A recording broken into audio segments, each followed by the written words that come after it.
What's up, everybody? This is Dominic DeAngelo, WrestleZone.com, and it is episode number two of the Hot Tag. If you're not familiar with the Hot Tag, it's basically around the horn. I go around the ring with some of wrestling's top media personalities, and I'm happy to have with me pretty much a new batch, but I will welcome back the mercenary himself, Robert DeFelice from Fightful and WrestleZone.com. Robert, thanks for coming back a second time. Yes, I am the only jabroni you got to do this twice. Congratulations. I roped you in. And heck, now I'm getting a couple of flashbacks because how I got my start in pro wrestling writing was following the PW torch. And so getting into that, one of the longest people that I've kind of known throughout wrestling media, throughout personalities, another Cameron Hawkins from the East Coast cast, and he does plenty of other stuff too. Cam, thanks for joining me today, man. Stop reminding me I'm old. I just turned 36. Like, this is like, I've been doing this a long time. No, I'm great, man. I'm great. Thanks for having me on, man. Absolutely. And to follow up with that, we got the assistant editor of the PW Torch, good friend of mine from Chicago, Illinois, a lowly football fan just like me. It is Zack Heydorn. Zack, welcome to the show, man. Great to be here. Yes, another a tortured Chicago football fan over here. So, we go as we go. But a pleasure. Good to work with you guys. And looking forward to this. Awesome. And finally, we got Phil Lindsey from the Bleacher Report. And he wrote one of the best articles I think I've ever read in wrestling regarding Kenny Omega and Roman Reigns. It was a thorough article. I really enjoyed it. And it's always stuck in my brain. So, Phil, welcome to the Hot Tag. That's high praise, man. You know you're gonna get the Twitter folks hopping on me now. I don't know if it was that good. It was good. I really I liked it. I thought it was so thorough. Covered two of the top champions at the time. So, but let's see if it translates into points today. So we got our first topic. I'm going to start off with something that really impacted, obviously, all of wrestling, both WWE and AEW, were the appearances in the show, like of CM Punk and Bryan Danielson in the AEW. And, obviously, such a history-making moment with Punk's return to wrestling. But ultimately, I want to get your guys' overall assessment of AEW's usage of both Bryan Danielson and CM Punk. How would you assess their use of both those stars so far? Zack, you know what? Let's start with you. To be honest, I think I give them a thumbs up so far in terms of how they've been used. Now, I think if you're Tony Khan, you're wishing that, hey, I used them well, and I kind of hope and wished it would have been more eyeballs that I would have attracted, with them. But judging from that question alone, I think it's been really effective. I mean, you have Bryan Danielson out there, so far in AEW, having just classics with a multitude. You had the Kenny Omega match, you had the Adam Page match, even the stuff that he's done, with Dark Order was serviceable, but also really well done if you take it from the perspective of him building this new heel character that he's trying to establish right now. So, I mean, if you look at him from a just wrestling standpoint, I mean, he's been a great promo. He's been great in the ring. That's what you want from Bryan Danielson when you say, hey, let's bring this guy in and sign him. With CM Punk, same thing. I mean, on a different level. I mean, you can't have guys, every single guy at the top of your card every single week. So you gotta spread it around a little bit. And I think Punk has worked with some younger guys, like he said that he would, but he's also worked with Darby Allin, the pillar of AEW. He's doing this thing with MJF right now that I think generated one of the best promo segments that AEW has had. And so I think Punk's more on the slow burn, and Danielson's on the, hey, let's just strike while this iron is really hot and let's go right now. And so I think both have been successful in their different ways, but I think you have to figure out a way to market that better, to get more eyes on the good work that they're doing. I think that's the biggest challenge right now, even though what they've done has been effective and entertaining. Phil, what do you think about like Punk being used from the standpoint of like getting over younger talent? Has that elevated his opponents, or has it kind of defined him down in certain ways? And then, obviously, I want to get your thoughts on Danielson and your overall opinion on this topic. I think it has helped. Clearly, like the Darby match helped Darby, even though Darby is Darby. Like Darby's still a big star, but I thought he came out of it looking better. I mean, I wasn't surprised. I wasn't, expecting him to get the cheers that he got in that match. So, I mean, if anything, it just proved how good Darby is. And I mean, I think the Hobbs match made Hobbs look good. I don't know. I don't think he's had a bad match so far. I just think that, people are kind of like, oh, I want more, character stuff. And I think we're finally getting that with the MJF stuff. Mm-hmm. Mm-hmm. What do you think about Danielson overall, too? I mean, this guy has cemented himself to me as one of the greatest wrestlers ever. I mean, just this run just since September, like just banger after banger. He's possibly given us the best AEW championship match so far. Yeah, I mean, I have no complaints with what they've done with Danielson. No, it's been solid. Really fun to see him transition from WWE over to AEW and just kind of like make his hay basically. Robert, let's follow up with you. What you got? Bryan Danielson has single-handedly given AEW the match that they will be known for if they were to crap the bed tomorrow and just never be good again. He gave us 60 minutes with Hangman. It was perfect. Punk is a different match entirely because Punk is the guy who was away for 7 years. It was a dream to get him, and now he's telling his own story. He's not as warm as Bryan is. He wasn't main eventing WrestleMania this year. So he's doing his own thing his way. And I think anybody that complains just wants too much too fast. And CM Punk's not about that, never has been. But I think both guys have been used pretty well, with Danielson being the biggest asset the company has gotten to date, I think.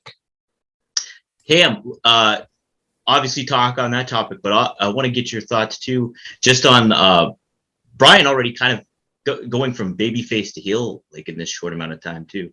Give me your overall stuff on that. Yeah, one thing that's really good about him is it's never really been about alignment. It's been about, what do I want right now? Mm-hmm. Like even in WWE, he was very much like, this is my goal. This is what I'll do to get there. And so I don't feel like him all of a sudden having a standard for opponent is a departure from what he's been doing. Like even when he was with Kane, like he's still kind of a lone wolf. I'm about what I want to do. I'm about my focus. And he's always kind of been that way. So him all of a sudden veering toward, these guys don't want to fight me, or I don't believe you want it as bad as I do. I love it. Like that's very much who he is. I think that when you look at their runs together, like imagine if Terry Funk was split into two people, right? You get that ECW thing where it's like, okay, I'm an elder statesman like Punk, where you having me here makes everything that you do more important. But on the flip side, you have the Bryan where it's like, I'll get in the ring with your very best and I will make them look better just by being in the ring with me. And so they kind of have both of those things going right now. I think that like Bryan is on an all-time run as far as what I can give you in ring, the new things I can show you. And when I say new, of course, we got a bunch of guys on this panel who have watched ROH stuff. So they know what they're getting from him, but that's 15 years removed. Like there's a lot of people who were seeing this from the first time. And with Punk, it's that thing where we knew you were a big deal before. The younger guys you're talking to treat you like a big deal, and you got to keep going out, improving. And I think that Punk, not by the skin of his teeth, but Punk winning in a way that's like, okay, I got to really exert effort to keep up with these kids. I think that's better for everybody. So yeah, in both cases, I think they've been very good as far as what they've presented, what they've been on screen for sure. It's a good storytelling aspect too with Punk, and him. Can he keep up with this younger talent and everything like that? I feel they've done a good job at conveying that slowly, but also giving a diverse group of matches that really stand out for not just Punk, but the stars he's competing with too. So yeah, it's Zach, did you want to add something? Yeah, I just want to say too, I think there's a human aspect to this also, which is, and Phil or Robert, I can't remember which one of you guys touched on it, but you have the element of Danielson has been active. I think CM Punk, it's like you want to do the Kenny Omega match and you want to do the Hangman match and the Adam Cole match and the Cody Rhodes match after he has his feet under him a little bit. You can't jump into that right away because you want those things to be top notch. And so, the slow burn with Punk, yeah, I mean, it's going to have its residual effects in terms of defining him down to some people, but by the time he gets in there with Cole or Omega, though that level of talent, the hope is, I'm sure, that he's seasoned and back and got his timing and all that stuff. So you can't discount just the fact that, hey, he has been gone for 7 years. He needs a little time to get in there, and you don't want to, waste the opportunity with the top stars when you're not fully ready to go and deliver at the highest level. That's a great point too. I mean, if you can put him in matches with guys that other people might not know as well, like Lee Moriarty, and give him such a big match, like that matters, and that that puts Lee in a big spotlight. It absolutely does. And yeah, it's like just the simple fact that Lee Moriarty hung with Punk for that long of time, like it stood out because like he's had a different set of matches and everything like that. Yeah, Lee's I'm very impressed with Lee. Maybe I'm a little biased, Pittsburgh, but this kind of thing. I mean, arguably Punk's best match back, in my opinion. That's a good point too. Interesting. Yeah. Robert, did you think with Danielson, where do you hope to see him go in 2022 with all this and where they've been positioning him? So the difference between Danielson and Punk is I knew where I wanted Punk to go. I know I wanted the match with Kenny. I didn't think Danielson was going to go until he just showed up there, and they've already taken him to such a different level than I thought they would. So I just want to see him win that world title because he will legitimize that world title. He will be a WrestleMania main eventer from this era. He just headlined this year. So I think he needs to win that belt, hold it for a few months, and then he can slip into the Punk role of, okay, I'm just going to help grow the younger talent. Because really, he did a lot of that in WWE. He was sleepwalking for his final run, as he said, and he's awake now, and I don't really want to see him go back to sleep just yet. Ooh, I like the little play on the old finishing move. Nice. All right. So after the first round, it's a close one. We have so it is a 3-way tie between Cam, Zack, Robert, and Philip. You're just one behind. So Cam, you have 6. Zack, you have 6. Robert, you have 6. Philip, you have 5. So let's go on to the next round. We got, where's my other card here? Here we go. Yeah, now this one is, I don't know. I kind of think this is a layup, but I'd love to get your guys' perspective and further shedding light on what you really think overall about this situation. Number 2, should Vince McMahon step down from WWE, and what would be the most successful move for the company if and when he does? Cam, let's start with you this time. Should he step down? I don't think so. And this is the weird thing. Do I think creative's in a rut? I absolutely do. But when you see that somebody else in Nick Khan is kind of handling who stays and who goes, that makes me think that who they have in charge needs to stay, because I don't know who would all of a sudden right the ship. Like one thing, and I love Phil to death, so it's not a knock on Phil, but Phil is very much like a Young Bucks fan. And I say that to say this. I think the guys that they had in NXT at the top of the card, I love them. Like, I think, yeah, you got your Coles, your Roddies, your Kyles, your Johnnies, like, who are super, super talented, right? But you have somebody in charge who will not see that vision, and then you got somebody under him who also doesn't want to put those guys in position. So I think you'd have to go 3, 4, 5, 6 steps before you have guys who are like, okay, this will work on a wrestling stage. So no, I do not think Vince McMahon should leave that spot.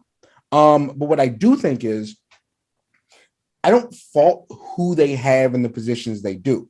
When I look at a Roman, when I look at a Big E, when I look at Bianca, I look at all-American athletes that are very charismatic, that they have turned into main eventers. I think the problem is they're writing them into a bunch. I don't know if I can cuss on this show. They're writing them into a bunch of BS. I'll say that. And they're not making these superb athletes, superb people look great. Like, you see Bianca on a red carpet with MTV. You see Roman on Hot 97 kicking it with Rosenberg and Ebro. You see Big E at the boxing match at the UFC show at the Iowa game. And it's like, yo, these people have this amazing charisma and the world loves them. And you can just present them like that. Like, you want these all-American athletes, but you won't treat them like big man on campus. Like, that's the biggest problem. I don't think he should step down. I just think they need somebody in there to be like, look, everybody thinks our stars are big deals outside of here, like they always have. Why won't we flip that back here? And I don't think there's somebody in the pipeline who really sees the vision.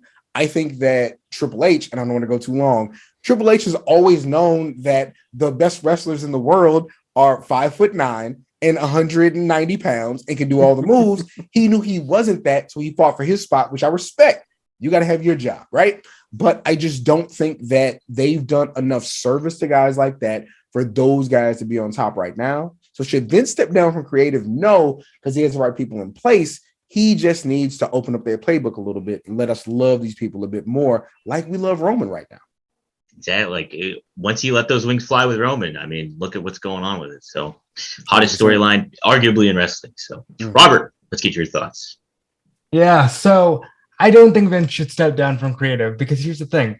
Vince is now dealing with a monster that he created. Vince created sports entertainment as a term to sell to marketers, get away from pro wrestling. Problem is, now he's surrounded with a bunch of people who genuinely believe we're not wrestling. So Vince is one of the last links to professional wrestling, and I think he does get it. I think he's just a little petty at times, which is why you see the shift in NXT. But I think, like Nick Khan, maybe the moves he's making is better in the long run for the industry because they're not oversaturating one roster and they're free to perform. But it does feel a little cold and callous. And no matter what you say about Vince, I think he still provides a love for wrestling that others don't have. Yeah, I think it just maybe doesn't get caught on television as much, and he's so, in his bubble that we don't really recognize that too much. Phil, I'm interested to get your point on it, especially after Cam mentions like your fandom for like Young Bucks and that kind of style of wrestling. With Vince obviously pushing back against that NXT and all that kind of thing. Where do you fall in this line of thinking? It's tough because I do agree in some ways that the reason why it would be tough for Vince to kind of step down is because he is a big part of what WWE is. But I do think the biggest problem with him is that, like, he's got too many things flowing through him. Like the fact that people feel like they have to pitch their character to him, and he's also like at the head of like a lot of the creative for just stories. He's just wearing way too many hats, and I feel like he needs to let other people take the reins in more departments. Like he needs to delegate things more. But the problem is he's never going to do that. If he's in creative, he's always going to want to be in control of everything. And that's why I feel like he should step down. Like I feel like he should step down and bring in new blood that is allowed to delegate things to more than one person. And I kind of feel like it doesn't need to be people that are inside already. It feels like it needs to be new people because it doesn't matter if he steps down. If you bring in people that are already there, they're already still going to do what he wants them to do. They're still going to be looking for his approval.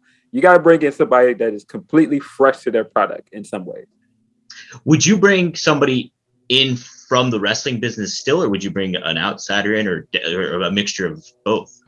I think you could bring in a mixture of both. Like, I don't think there's anything wrong with bringing in like entertainment writers, but I feel like they need to have specific job titles. That's why I'm like, it shouldn't be just one person that's the head of all of it. It should be like this person is here doing creative writing. This person is here where you can come pitch him characters and you can go over promo stuff. Like everybody should have different roles. Yeah, I agree. But that goes to the point too, is like Vince McMahon might never do that. So in that regard, should he step down? Like, Zach, Let's get your thoughts on that. Yeah. This is a fascinating topic because I think it's one for me and maybe for you guys too, that's changed in the last 12 months. Like, I think if you rewind 12 months and NXT is still the way that it was, like you answer this question differently because you've got Triple H in place, you've got his team ready to go out there and execute a wrestling product that was like, that felt a little more raw and a little more cutting edge and a little more, pro wrestling-esque, but still could survive in like the corporate environment that WWE is. And like the realistic look at that company and go, okay, it still has to serve a lot of people, and so the wrestling product has to fit within that. But Nick Khan coming in really did change a lot of that. I mean, now you see zombie matches promoting a movie. You've got pizza surrounding the ring to like, to promote X pizza chain. Let's not give them any free press here. But so you know, that's a different vision of how to go to market with your wrestling product. And so I agree with these guys. Like it's Vince McMahon is the devil, right? And yes, there's a lot of issues there. And I think creative is a big one. And I think Cam shrewdly pointed out that like, it's not that you've got the wrong talent. You just don't have him in anything like that's worthwhile to sink your teeth into as a fan or as somebody in the audience. So that's the biggest issue. But in terms of would I have Vince step down? No, because you just don't know how things will go when it's more in the hands of Nick Khan, and you're going to get that vision. Whereas Vince McMahon, I think it might not be as balanced as it used to be, but there's a little bit of balance there, for better or worse. Yeah, no, it's very true. Like I was very much of the camp too.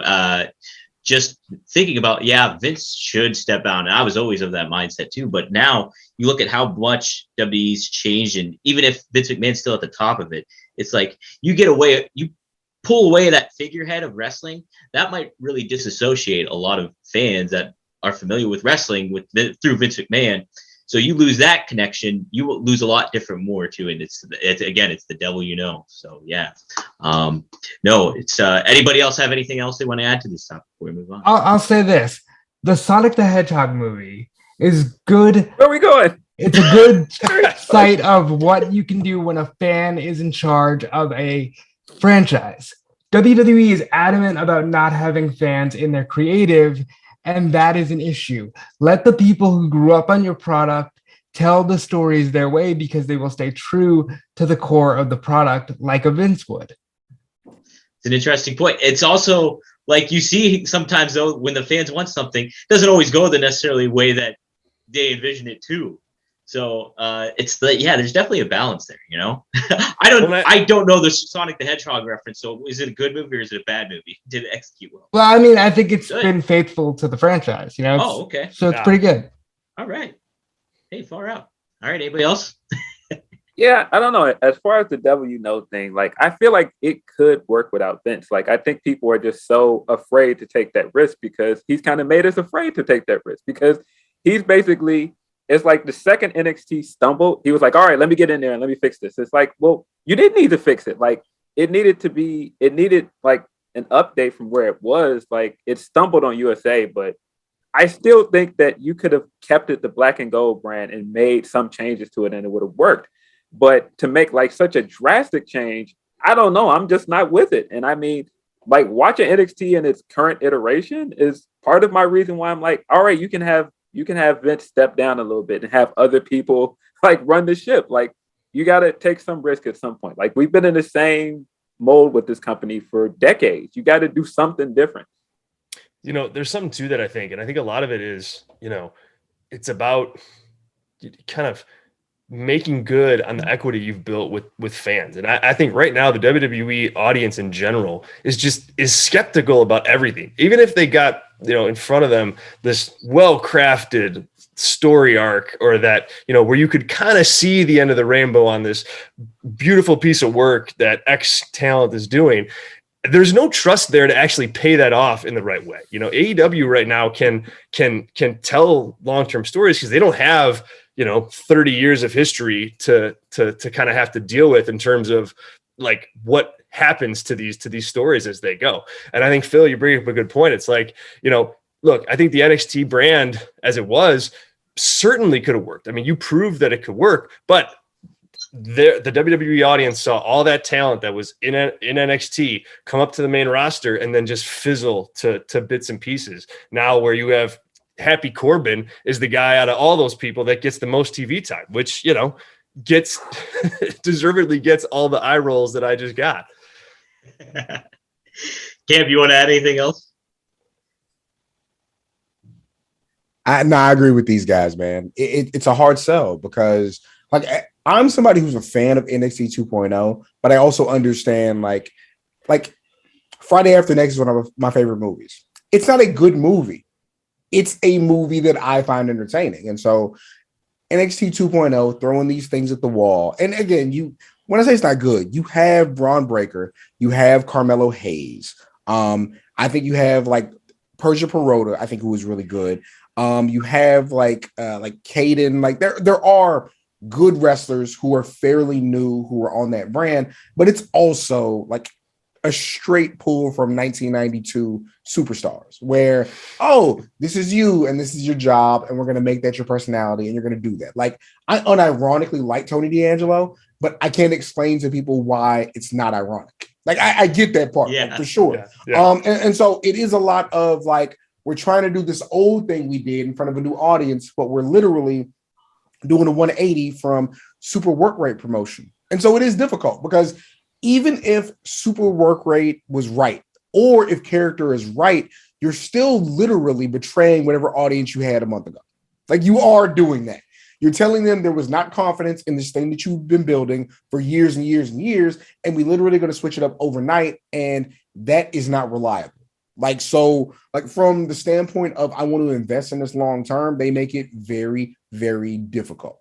Like, me being overly positive does not ignore the fact they literally took the thing they were doing and said, nope, we're going to scrap that while you've been investing in this for a decade. So I'm right there with Phil and Zack. Like, it's, even if I like it, I can't pretend it's reliable. For sure. Right. Yeah, I just will say to that, because I keep seeing people try to make Black and Gold brand into like the work rate, no character, no story thing.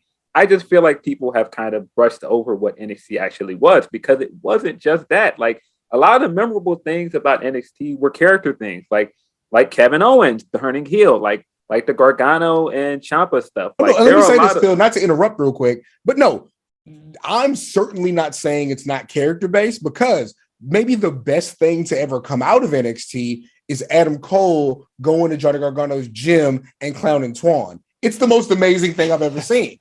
And again, like, my affinity for Cole, everybody knows. Like, I think Cole is amazing. So no, I'm certainly not saying it was not character based. I think not everybody, but they were dead serious characters. And I think that somebody may have looked at that and said, look, this needs to be literally more colorful. I think that might have been it. But no, some of the characters, like, again, Adam Cole is a god. Like, I would never, I can't disparage that, man. Regardless of how I feel about the Young Bucks, Adam Cole is that man. But no, it was, I think people do exactly what you're saying. They're like, whoa, like, this was one thing and that was another thing. No, I do think they folded in a bit, but they all of a sudden said, all these serious characters, we can only have 2 of those. And that's a problem. For sure. Yeah. For sure. And I'm of course not coming for your take. I'm just saying in general, I see a lot of this on the internet of people going like NXT was just work rate. And I'm like, no, you had Blue Pants that was extremely over. Like, you had the Vaudevillains, like, you had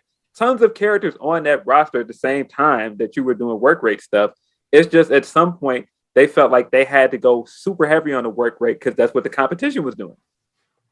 You know, I think too, I think it was basically, from a visual standpoint, time for a change for NXT, because they moved away from touring. They moved away from the big takeover events. Not necessarily that was not their fault necessarily, but I think it felt stale, and the overall feel of it felt stale. So from a look and visual standpoint, I was for the change ultimately, but a lot of it just and yeah, I described the new NXT as like crack cocaine nostalgia for 90s folks. You know what I mean? For 90s kids growing up. Because it's like, you snort that all up in one. You snort Nickelodeon Guts, you snort up Double Dare, you snort up American Gladiators, and there you have NXT 2.0 with all these wild-ass characters after snorting the new generation of WWF. That's a really bad trip, buddy. It's a real bad trip. It's wild, though, and like it gives you that nostalgia fix. But yeah, you just can't trust it though either. So it just boils down to that, I feel. Topic number 3. Kevin Owens just signed a humongous deal with WWE.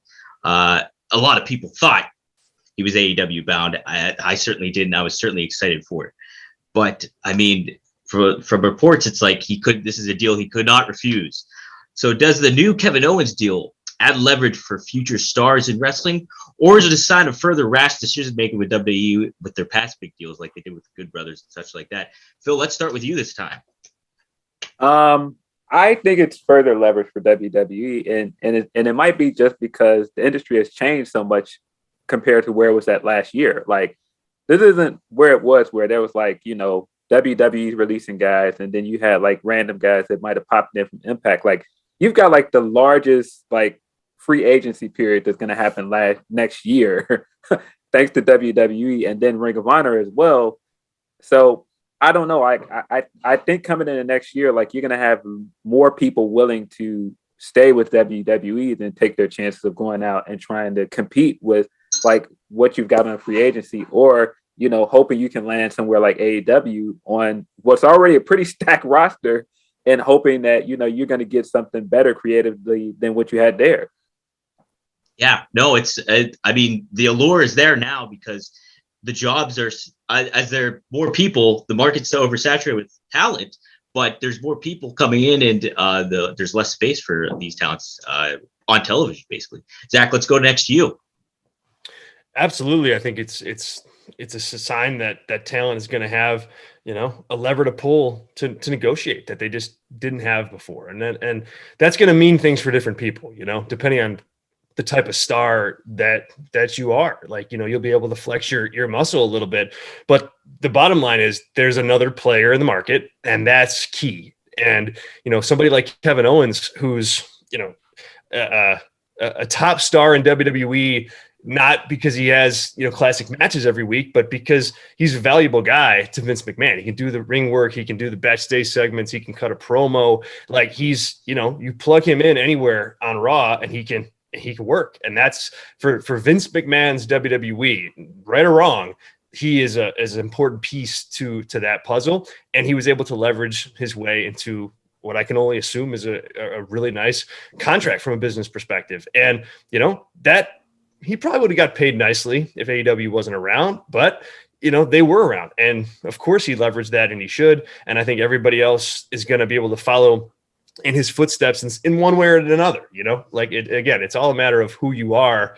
But ultimately, you know, you have two top national companies competing against each other. That's a good thing for talent. Kevin Owens leveraged it, and it kind of cultivated a roadmap of like, this is how it could look if you want to stay in WWE and you're willing to do that. And he knows what that means, you know, I mean, he's there every week. So there's no surprises there, and there won't be. And I think that's, you know, that's the decision he made, and he got paid, and there you go. That's a good one. Kim, how about you?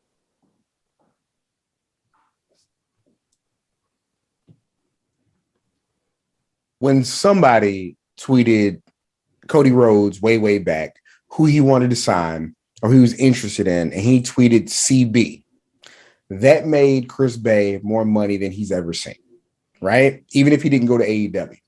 So do I think that it's beneficial for other stars going forward? Sure, but I think it's still situational because Kevin Owens has a crazy resume. I was the man in ROH.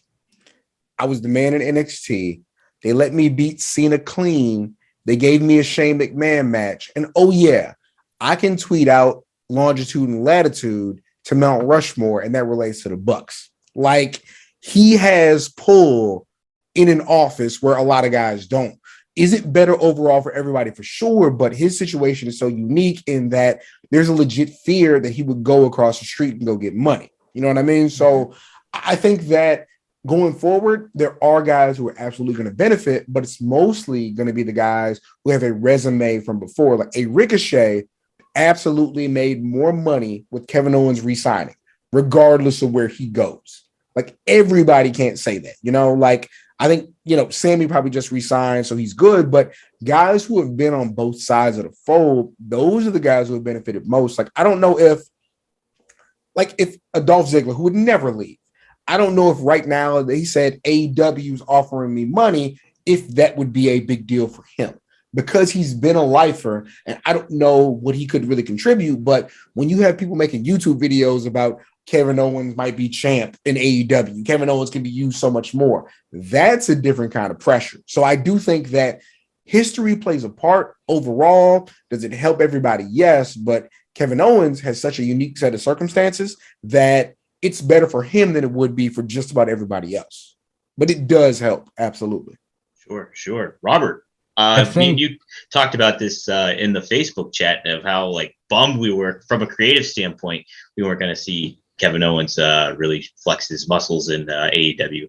What overall, let's get your thoughts on his decision to do that and ultimate and just the leverage standpoint too. Well, look, at the end of the day, he does have a family, and he is completely entitled to do what is best for his family. And I think some of the feedback of like, no, but I'm mad that he's not going to be with the Bucks and he lost a fan for life. That's weird. Those are weird takes. Yeah. But, people are entitled to him. I think he could be the first person that you look back on and you go, oh, he Shawn Michaels did the thing, he Bret Hart the thing, and he stayed on the winning side the whole time. Or you could say he made what he thought was best, but ultimately ended up creatively unfulfilled. It's still too early to tell. Yes, he's in the title picture, but will he be at WrestleMania? I hope so, but we'll see. As far as like creatively being unfulfilled, for me, yeah, I haven't liked what Kevin Owens has done, but Kevin Owens has also frog splashed Vince McMahon. How many people on the main roster can say that? So Vince is going to make more of an effort to keep him than keep Adam Cole, who was Triple H's pet project in a brand that failed in his eyes right now. It's a great point. I think too, back to when Rey Mysterio's contract was coming up and they really promoted Dominic and him at the same time to really get him over. And then, but now like we see them and they're just kind of just the tag division, I guess. It's just like, what does that future hold for Kevin Owens, even though they signed him to a big deal, but like Robert just said, he got paid and that's a big thing. That's a real big thing. Coming up, our fourth topic here. Yeah, this is a good one. And this can go many routes, and I want you guys to take it in any route you want it to, because this is cast a broad net, and we're going to start with Zack on this one. Is social media good or bad for pro wrestling? Oh, goody. I get to start on this one. No, look, it is good. It's a good thing, ultimately. I mean, I really believe that. It's kind of like, part of it is the company you keep and what you can block out on it. But look, there's a lot, and I'm one of, hundreds of thousands, but there's a lot of connections I've made, good friends, good conversation is out there, good analysis is out there to be had if you want to have it that way. And if you want to get lost in the madness, you can have that too. But ultimately, I think it's a natural place for like the fandom of pro wrestling to go. Everybody's connected at once. You're talking about the shows, the different companies are using it as a platform to reach their fans. You've got wrestlers more accessible than ever before. Like if you think about it in a lot of ways, like I don't know that AEW as a company exists without social media. Like, the Young Bucks in particular, were they hustled on social media and kind of cultivated a new way to make smart business decisions and make money as independent acts. And because of that, a lot of that was on social media. A lot of that was because they were accessible to their audience. So I think it's opened up a lot of doors. And every so often, you can stuff on social media that obviously is not, well, sometimes it's fun, but is not worthwhile. But I think most of the time, though, you can find something that really you can sink your teeth into and connect, like the five of us have. And I think that's a good thing ultimately. It's a really great point. You also think about, even just some of the negative feedback that a lot of we looked recently just at I think what happened with Jordan Grace and Jonathan Gresham, like just last night or something, where a lot of social media blew up about that. And there's she, I believe, deactivated her account. Phil, let's get your thoughts on this. Man, it's complicated. It's very complicated. And this is as somebody that I feel like sometimes I get on Twitter and I'll just say something pretty normal and people will try to jump on me. And it's very weird. So I don't know, man. I do agree that I feel like the benefits outweigh the negatives, because I mean, even if you go all the way back to what culture did for internet wrestling, and how wrestling was kind of the first to, play off of, internet wrestling and what the fans want and turn that into Defiant. And I mean, in my opinion, AEW owes a lot of gratitude to what they did, because they kind of opened the door to that, that avenue. And I feel like there's nothing wrong with that. But also the problem is you've brought fans in, and now fans think that they are a part of the business. And I feel like that has gotten a little bit sticky, because now you've got fans that think everything is their place to comment on, and it's not. And I mean, that goes to, the stuff with Tay and Sammy the other day. And that goes to even something as simple as people calling things botches, and it's not a botch, using industry terms incorrectly, calling people green, and they don't really have the expertise to understand, what makes somebody green. So I do think that like it does have its benefits for, what it has done to, spread wrestling around. Like, I mean, even the fact that, this isn't the days of tape trading. You can just watch independent wrestling. You can watch New Japan. We have more access to wrestling than we ever have. But again, you just have like this weird negative that you get from the social media. It's all about navigating the waters, and it's a lot of the fans and a lot of the talent. They just dive right in, and sometimes it's hard to get out from under that. Cam, you've got your relationship with social media quite a bit. I want to get your take on this topic. For sure. I'm not saying I've ever had a bad day on social media. Right? You don't? The young lady's actually in my living room right now eating pickles and hot Cheetos or whatever. But yeah, because social media is not real. I don't care what these people say. But anyway, as I come back to it, no, I think Phil and Zack said it great. Like, overall, it's a net positive, because it's a chance for, first of all, these wrestlers to be either authentic or inauthentic, but to present what they want to their fans. It's a chance for, especially on the independent level, hey, here's where you can get my merch. Here's my personality. Here's where you can come see me. Where promotions don't always do the best job of promoting where they're going to be. And a lot of fans don't follow promotions accounts because they're anti-promotion, but they are pro-act. And so it's a chance for them to, again, here's what I sell, here's where I'll be, here's my thing. That's all great, right? But like you said, there is this problem you run into with familiarity. And I ran into that problem where people feel like they just know me and they can say anything to me. And me being nobody, right? So imagine you on TV nationally every week, and Joe from Iowa is telling you about how you messed up in a match, or how you're no good, or how you're cheating with this person's spouse. It's really nasty, right? But I think ultimately, again, it's a net positive. But you also are always going to deal with the weirdos. Like, I got a guy who I love to death, who had 15 pictures of him at the hotel with every wrestler at Winter Is Coming. And I'm like, you can't fight that. That's not going away. That's always going to be there. It's moved to the internet now, though. That's the biggest thing. Like, there are people who they will tweet you like they know you. I saw you. I talked to you. How dare you do this? How dare you like this? So wrestlers will always deal with that. But on the flip side, we get to do a show like this. Like, I get to watch Phil and my guys cook. I get to watch Zack do his thing. So, and a lot of that on the flip side is also like, we get to build relationships with acts, with talent, with companies because of this in a way that we couldn't have, because we can't all be 6'6" Wade Keller going city to city, sitting in a bar. You know what I'm saying? Like, so it's a net positive, not only for the wrestlers, but also for wrestling media. Like, we've absolutely come up off this. We are, like, Dominic, you talk to us because of what we've done. And a lot of that is because we were able to cultivate personalities or ideas or accounts on social media. So net positive, but yeah, like something with like Ty and Sammy, it sucks because these people pretend like they know people when they don't. So that is unfortunate for sure. Right. And there's a groundswell too, Robert, when it comes to people just jumping on something too. Once it picks up momentum, it's like that's the top wrestling Twitter topic of the day, and you're like, holy shit! Well, that got covered. When is that going to end? What's going to be the next topic?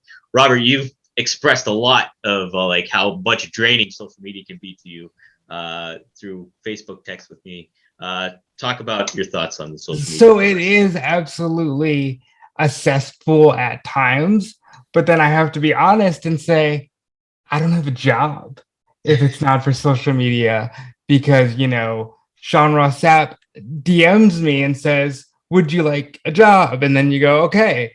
But on top of that, you think, are fans just too comfortable? Is it just a case of like the regulars at GCW just think they're roster members of GCW because they're at every show? I don't know. Personally, I'd rather focus on the positives. We can see so much wrestling legally now. You get instant feedback now, but it does have its place where it's a cesspool.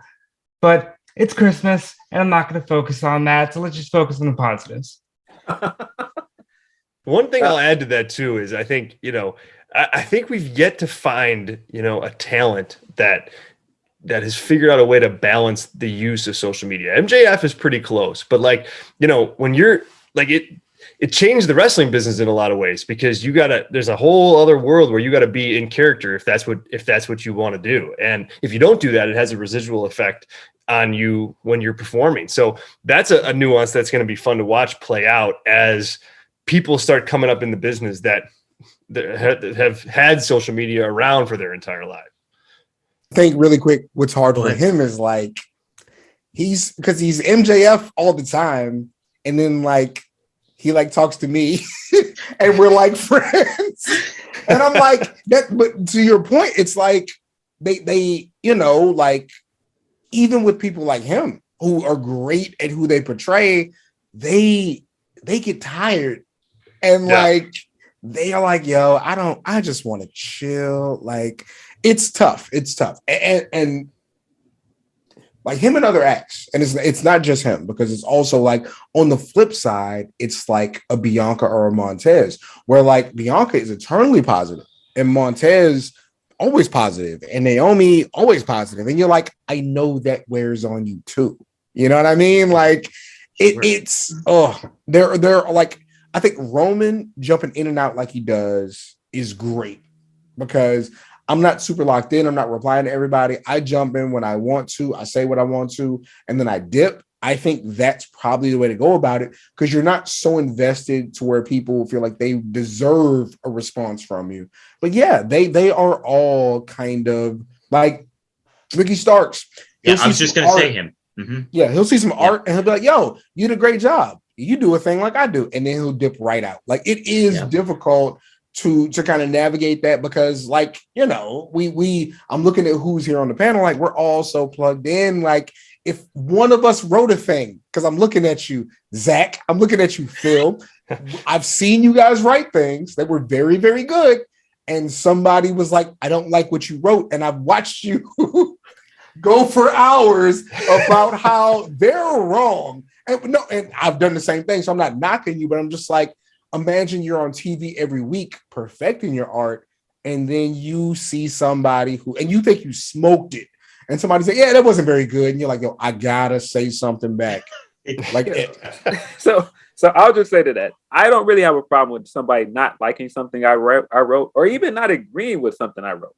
I have a big problem with people saying that I shouldn't have a job because they don't like something I wrote. And that is what I will always come back at people yo, if you don't care about my opinion, don't read it, man.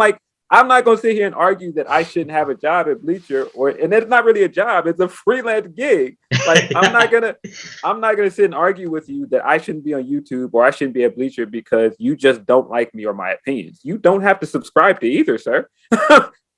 It's that simple. And I feel it's the same thing with wrestlers. I feel it's one thing I feel people have this thing on the internet where they feel because they have access to your opinions, that they have access to everything. And so that means I have access to say things about your personal life or what I think about you personally. And no, you don't. Just because, I give you my opinion on wrestling doesn't mean that you have the right to come back and speak on my personal life. And it's the same thing with wrestling. If you look at the Jordan thing as just a microcosm of it, Jordan doesn't even have her wrestler name on her Twitter. She's attempting to, have the balance of being a performer online and having a regular life. But the problem with that is people think because now I see this as a page where I'm looking at you for entertainment. I can look at everything you do, like what you likes, what are your political views, all of this stuff. And I feel like that opens a different can of worms because you have stuff like people going in people's likes and screenshotting their likes. And it might not have anything to do with anything, but it's like, oh, I saw you like this Trump thing, so I'm going to bring this to why I don't like you as a wrestler. And they don't, those two things have nothing to do with the other. Like, it's like, if you're entertained by them, like, keep it at entertainment, like stay out of their personal business, man. Yeah. It's like, nobody's ever, there's so many gray areas. People do things and you don't know the context behind them, anything like that. It's just like, yeah. Hey, take a step back a little bit as we just go out and touch grass. And then there's the reality of like people genuinely think that they're entitled to all of it, and if you choose not to give it, well, then it's a problem. Like if it's not on social media, it's not real. Like you can't be struggling or anything without it being real. I'll say this: I liked wrestling a lot more when I was just watching Triple H and I wasn't concerned about who he was voting for and what he was eating for breakfast. Like that's just not my concern.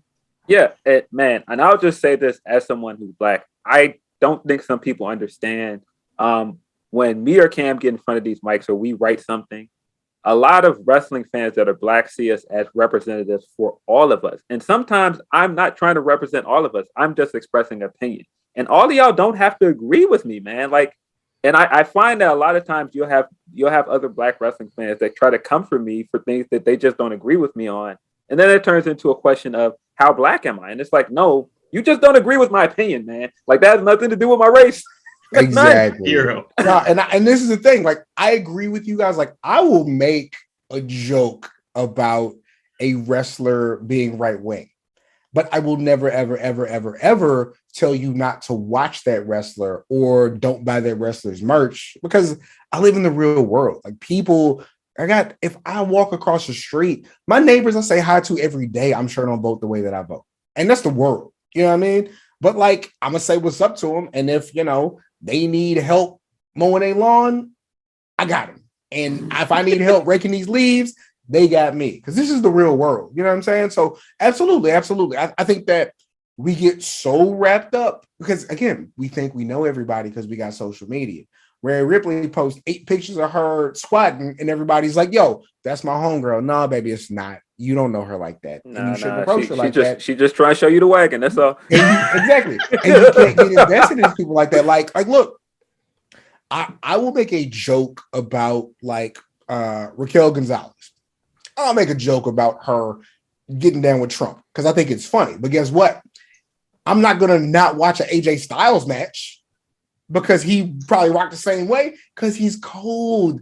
Because, like, you can't do that. What am I going to do? Not watch a whole offensive line block in the NFL because that's how they vote? Like, what are we doing? You know what I'm saying? Yeah. Like, I think that what happened is social media got to the point where everybody wants to virtue signal so much. And I'm not saying I don't believe in what I believe in.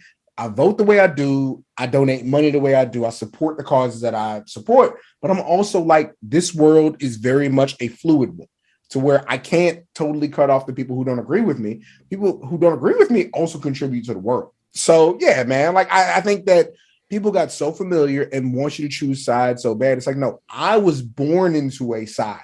I got to navigate this. We're going to kind of like a little bit of everything because that's what it is. If we just decided we're not going to rock with white people in charge, I wouldn't have the computer to do this show. You know what? There's a play called Streamers by David Rabe, and it's about Vietnam. And it's like 4 different people living in 4 different trainees living in a camp, like before they head off to war and stuff like that. All different cultures. And it's just navigating the waters of existing with one another. And I mean, it's very much like the real world. And social media is not that. Like 20% of people are on social media that live in the world. So it's just like, that's not your litmus test for real life. It just isn't. Yeah. And it's very easy to get caught up into that. Zach, do you want to add anything else before you carry on? Nope. Just giving you the thumbs up on that one. Yeah. Nah, it's weird. I did an interview with Jonathan Good on ESPN, and one of the questions he asked, he was like, "Man, I feel like you're one of the most controversial people on Twitter." And I was like, "Whoa, Whoa. And I think it's because the way I told him is I feel like the way I've done my Twitter is I try to respond to people, and I feel like that has been to my benefit and my detriment sometimes. Like I feel like people can talk to me, and I want people to feel like, hey, if you don't agree with something, hey, we could talk about what we don't agree with. But that also brings in people who just want to yell at me, and it's like I don't want to be yelled at. I'm sorry. It's very detrimental. It can be. It's like it's the give and take. You can voice your opinion, but then what's going to happen? You don't know. It's a roll of the dice. It's a roll of the dice. All right. We are running out of time. I was going to do one more topic, but I think that might do it.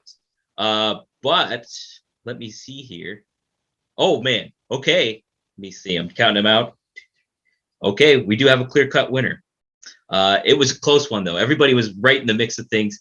Robert, you came in with 18. Zack, you came in with 19. Phil, you came in with 21. But Cam, you win it with 23. So Cam, you get the floor, my friend.